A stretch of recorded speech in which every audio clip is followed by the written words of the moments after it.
Good morning. It's Thursday the 17th of April 2025 and I'd like to welcome you to this month's meeting of Rother District Council's Planning Committee. I'm Councillor Brian Drayson, the Chair of the Committee. The Committee is required to consider the applications that are before it today against national and local planning policies. Where these policies appear to conflict with each other, the members are required to use their individual knowledge, experience and judgment to come to a decision for the benefit of the whole of Rother District.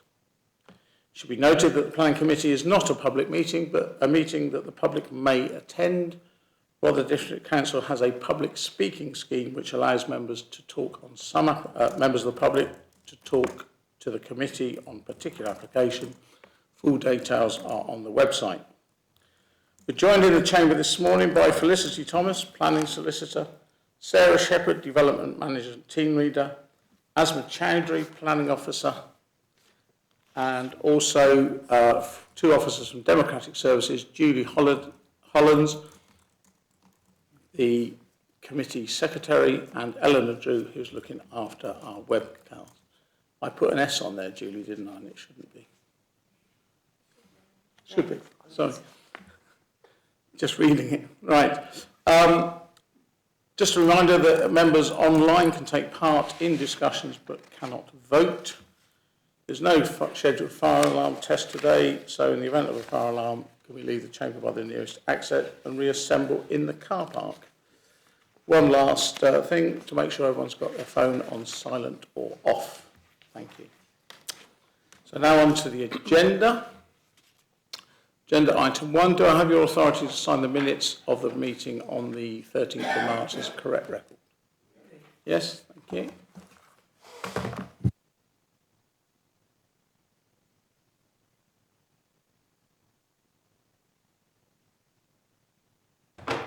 Thank you. Julie, apologies for absences and substitutes, please. Yes, we have apologies from Councillors Byrne, Ganley, Pearce and Stanger. Councillor John Barnes is standing in as substitute for Councillor Ganley and Councillor Tempe is standing in as substitute for Councillor Stanger. Thank you. Item 3, any additional agenda items. Are there any? I don't think there are. No, there's none, Chair. And any withdrawn applications? No, there's none, Chair. Thank you. Agenda item 5, disclosures of interest and dispensations. To receive any disclosures of by members of disclosable pecuniary interests and other registrable and non-registrable interests in matters on the agenda, the nature of any such interest and details of any dispensations obtained. Councillor Timpe. Yeah, thank you, Chair. Item 8 on the agenda, Elva Way, member of the Joint Waste Committee. Thank you. And Councillor Bayliss. Yes, agenda item, sorry, just turning my page over so I can get the right number. 8 and 9, both those reports went up in my name to Cabinet for a decision, and I declared an interest on Canberra when it came and left the meeting at the when that was discussed. So I declare an interest as a member of Cabinet for agenda items 8 and 9, and we'll leave the meeting. And I have messaged Julie to say, can somebody let me know when I can rejoin, please? Thank you. Thank you, Councillor Bayliss. Thank you. So, agenda item 6, the planning index, the last page of which shows the applications that are before us today. For each application, the officer will first present the report to the committee. There are no public speakers today, so it will move straight to questions from the committee. Also, there are no ward councillors, I think, online, so it's for the committee can ask questions of the officer, and then we can begin a debate on each one. So agenda item 7, application RR2025/350/P, Little Common Recreation Ground, Green Lane, Bexhill. The proposal is a siting of a storage container. The reason for the committee consideration is it's a council-owned site, and the recommendation is that it be resolved to grant full planning permission. Sarah Shepherd, the Development Management Team Leader, will present the officer's report to the committee and then be asked questions. Thank you, Sarah. Thank you. Good morning, members. As you can see, this is council-owned land. We had one for a storage container for the cricket club up at Little Common Recreation Ground a couple of committees ago. You now today have an application again for a second storage container. This time it's for the Common Football Club, and they're proposing the siting near the main football pitch up in the northern area here behind the old toilet block. So if I give you, that's the aerial image. You can see the car park coming in here. That's the old toilet block, which I note is currently up for sale for anybody that perhaps might want it for a little cafe or something maybe in that location. But the pavilion, the storage container is to go here behind the toilets and where there are some other storage buildings and cricket nets and things tucked in there to the east side of the houses there. There's the site location plan. It's the usual storage container, painted green so that it blends in with the greenness of the park there. And there's the photograph of where it's to be situated next to the old cricket net, and there is a garage there that's used to store some equipment as well. The football club have taken on maintenance of the football pitches. They've taken that over from the council and therefore require extra facilities to store their own lawnmowers and that sort of equipment. So that's the application before you. The recommendation is for approval for use by the football club, and if their requirements for it should cease, then it should be removed from the site.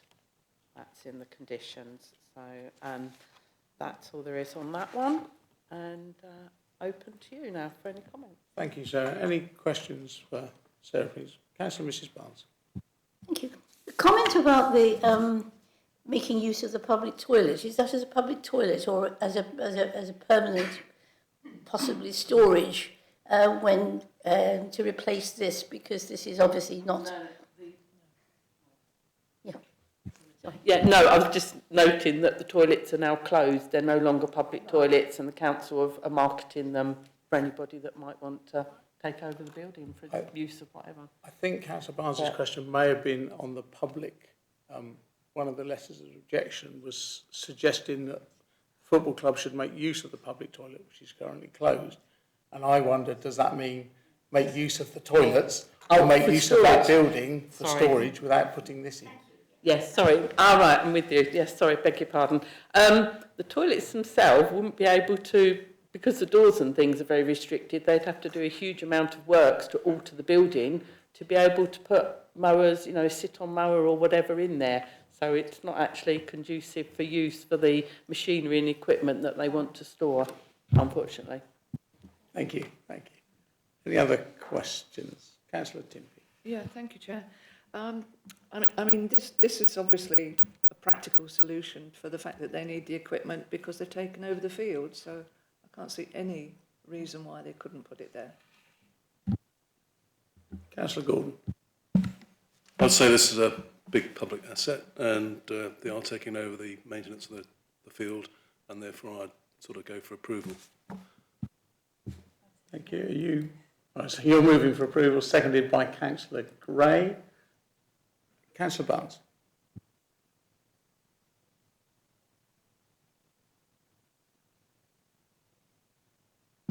Although actually I think it's thoroughly acceptable proposal, I did find the location literally on the boundary of the property, as close as you can get to the neighbouring house, slightly odd.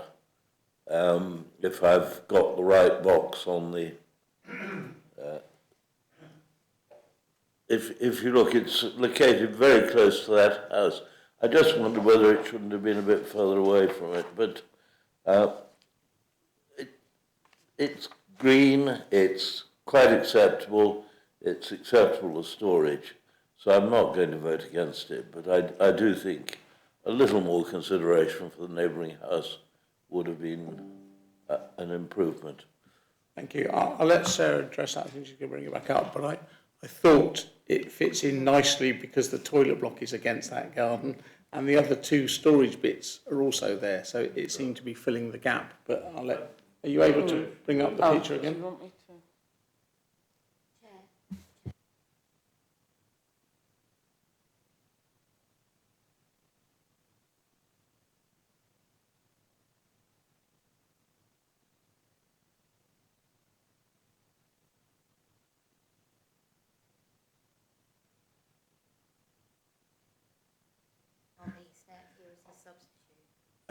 Councillor Ganley, good morning.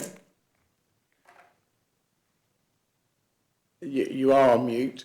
As Councillor Barnes is here as your substitute, I'm afraid I would have to ask you to leave the meeting. If you want to watch it, go onto the live webcast. Oh, I see. Okay. Sorry. Well, I've been told I was a better place than the news. Yeah. Okay. Yeah. Thank you, Councillor Ganley. And for the information of people watching, Councillor Creaser has now joined the meeting. She got held up in mega traffic between Ryan here. So, thank you. So, sorry, I'd asked you to speak. Yeah. Yes, if I could just respond on that. This is an area that, as you can see in the photograph, is already utilised for some storage and things. It's not a building that's going to be regularly used, and it would only be daytime use. So given the location on the edge of the recreation ground, which is used very well by local people all times of the day and evening, it's not considered to be an unacceptable impacts to the neighbours there, even though, as you say, it would be reasonably close, but it is in a storage area and it isn't something that would generate lots of noise and disturbance.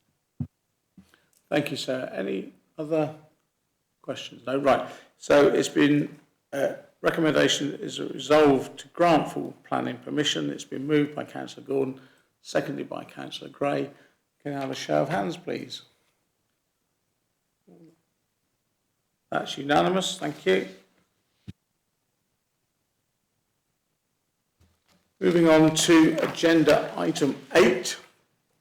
Councillor Bayliss. Yes, I'm just about to redeclare my cabinet interest in this and the following application. So I will now leave the meeting and hope we will get called back for the final agenda item. Who knows? Thank you. Councillor Timby. Yeah, redeclare, thank you. Thank you. So this is application RR 2025/347/DN. 4 Elver Way. It's the East Sussex County Council Highways Department yard in Bexhill. The proposal is the demolition of buildings. It's come to the committee today because it's council-owned land. And the council is the applicant. The recommendation is it be resolved that prior approval is not required to go ahead with the demolition. No one has registered to speak, therefore I think it's Asma, the planning officer Asma Chowdhury will present the report and then be asked questions before we go into a debate. Thank you, Asma. Thank you. This is a prior notification application. The purpose of this application is to determine if prior approval is required of the local planning authority, particularly regarding the method of demolition and details of restoration, if there are to be any. The site is located at the end of an industrial estate. It is a contained site bound by the A269 along the southeast boundary and a residential road, Buxton Drive, along the northwest boundary. A detailed methodology for demolition has been provided. This is set out in paragraph 6.4 of the committee report. As the existing units are of relatively simple construction, and well contained within the site with sufficient separation from the main road and the neighbouring dwellings, which are protected by boundary fencing. The proposed method of demolition is considered adequate and does not raise any significant safety issues. Construction rubble will be taken away from the site to licensed recycling depot, following which the site will undergo decontamination treatment. Overall, as per the conclusion in the report, the demolition requirements are relatively small scale, with the impacts contained primarily within this well-enclosed site and raises no significant concerns regarding long-term impacts on neighbouring properties. As such, it is recommended that prior approval is not required. Thank you. Thank you. Questions for the officer? Councillor John Barnes. It's really a question to you and to Sarah rather than to Asma, Chairman. I'm really rather surprised to see this in front of us, since it's clearly permitted development rights, and therefore no planning is required. I realise we're trying to be very sensitive, as we are the applicant, but really we're setting a slightly dangerous precedent if something which is permitted development rights and is no business as committee. Sarah. The only reason you have any of the applications before you today is because they are council-owned or council applications, and we have no delegated powers whatsoever to deal with them under delegation. Anything that the council owns or the council's own applications have to come to committee. We're not allowed to deal with them by delegation. Any other questions? Matters open for debate. Oh, Councillor Mear. Move approval. Second. I love the English problem that Councillor Groves just come up with. We're not, does it need approval? No, we're saying it doesn't need approval. So the recommendation that it be resolved that prior approval is not required has been moved by Councillor Mear and seconded by Councillor Gordon. The matter is open for debate on that. Okay, in that case, can we vote? Those in favour, please show. That is unanimous. Thank you. Moving on to agenda item 9, which is application RR 2025/557/MA. Getting a lot of different initials this week. The address is the Central Car Park, Old Lid Road, Camber, and the proposal is there's a non-material amendment to planning permission RR 2023-1743P to amend the tower design and height, remove the clock, potential lighting and wayfinding instead, addition of the retaining wall to the rear of the building, slightly smaller overall building envelope. The reason is, again, it's council-owned land. And the recommendation is it be resolved to approve the non-material minor amendment. No one is registered to speak on this, and so Sarah Shepherd, the Development Management Team Leader, will present the officer's report and then be open to questions from members. Sarah. Good morning again. Yes, this is a different type of application again.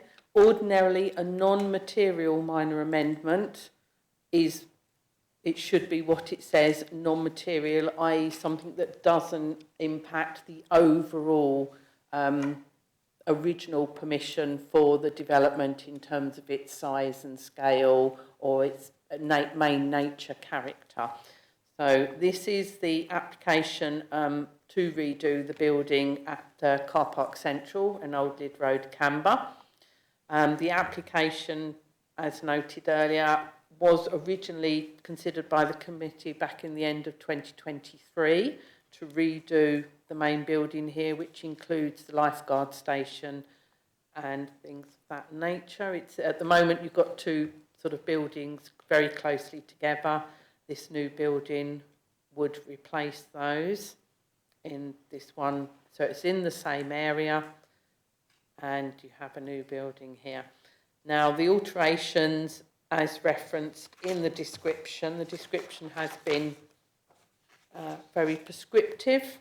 There are slight alterations on this main frontage elevation regarding the design detail for the roof lights. They're now proposed to be round in nature rather than rectangular as it was previously. And there's a slight variation in the angle of the roof there as well. On the rear elevation, there's a slight variation to the detail of the wall finishes here and that's actually the back of the entrance for the lifeguard station. And on the end elevation, so to speak, previously, as you can see on the bottom picture, there was going to be a clock and a direction arrow. That's now, I think, costings has been be too much to the cost of the clock, and the subsequent maintenance is quite prohibitive. So they're now proposing some sort of logo feature there, which we haven't had the final details of. So that would be a condition so that we can check the materials and the actual appearance and things of that. Again, on the opposite end, you've got a change to the detail in the shape for the roof light. Previously, that was rectangular. Now they're proposing an elliptical shape on that. I think that's the other way around, isn't it? It was going to be... It was rectangular. No, the bottom says as previously. Oh, it sorry. was round. Yes, and now it it's going was to be round. Now rectangular. it's going to be rectangular. Beg your pardon.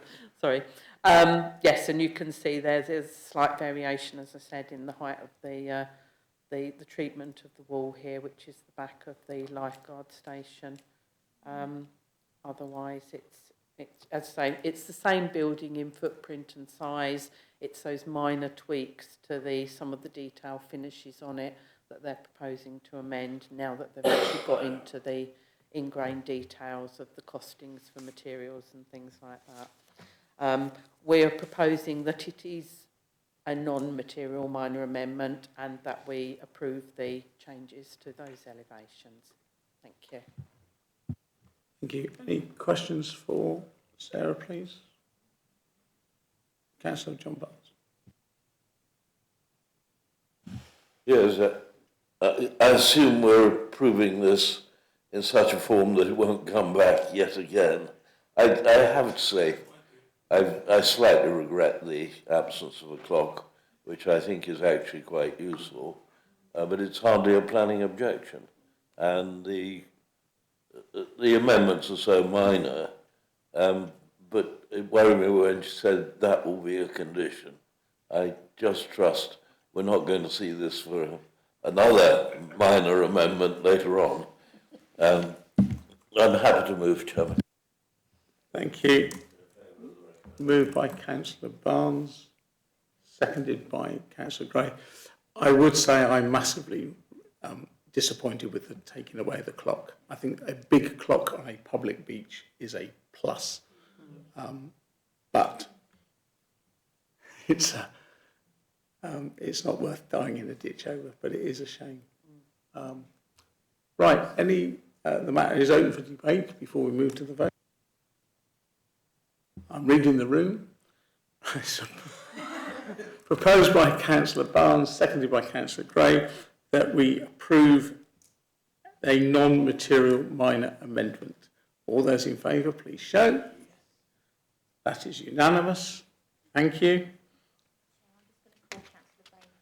Yeah, we're just going to call Councillor Bayliss in, but the next bit is on training, is not on the agenda, is it? Oh, okay.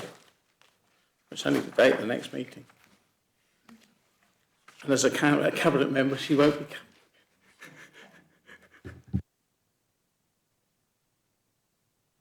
We just wait for Councillor Bayliss to come back into the meeting remotely.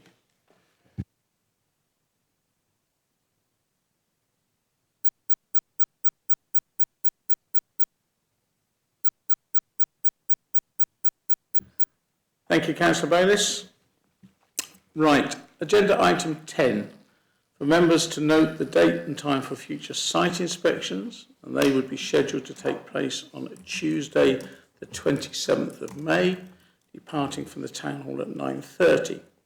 This will be followed at 2:30 on that day by our mandatory training for committee members in time for the next committee meeting, which is on Thursday, the 29th of May. That brings us to the end of this month's Planning Committee meeting. Thank you to everyone for their contributions, and goodbye to those watching online. Goodbye.